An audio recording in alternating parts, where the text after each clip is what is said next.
যারা মনে করেন যে বসে বসে শুয়ে শুয়ে খাবো, এরকম কোনো ব্যবস্থা হলে ভালো হতো, তারা মূলত একটা প্যারালাইসিস একটা জীবন চাচ্ছেন, প্যারালাইজড মানুষের একটা লাইফ চাচ্ছেন। কারণ এটা প্যারালাইসিস রোগীর কাজ যে সে শুয়ে থাকবে আর সব রেডি করে সবাই এনে দিবে।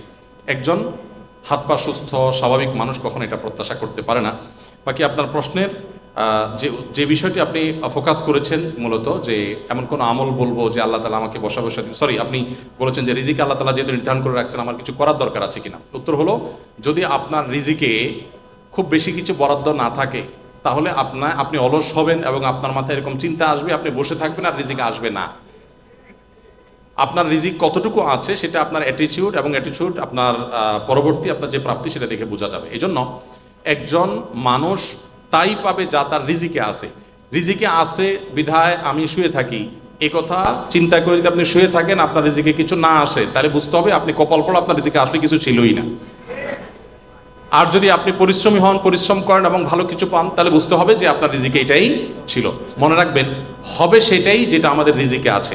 আমাদের রিজিকে যা আছে তার বাইরে কোনো কিছু হবে না। আমরা চাইলেও হবে না, না চাইলেও হবে না।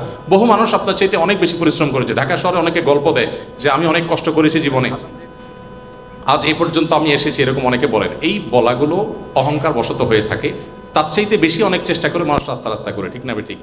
বিধায় এটা আল্লাহ তালার রহমত ছাড়া কখনো হবে না। রিজিকে যা আছে তাই আসবে, কিন্তু আল্লাহ তালা আপনাকে বসে থাকতে বলেন। আল্লাহ বলেছেন রিজিকে যা আসবে এটা বিশ্বাস করবা আর শ্রমের জায়গায় তুমি ঠিকই শ্রম দিবা, তাহলে রিজিকে যা আছে তাই আসবে। আর পরিশ্রম করার কারণে আল্লাহর কাছে তুমি রিজিক পাওয়ার না পাও, আল্লাহর নির্দেশ পাওয়ার কারণে তুমি সওয়াব পাবে ইনশাআল্লাহ তাআলা।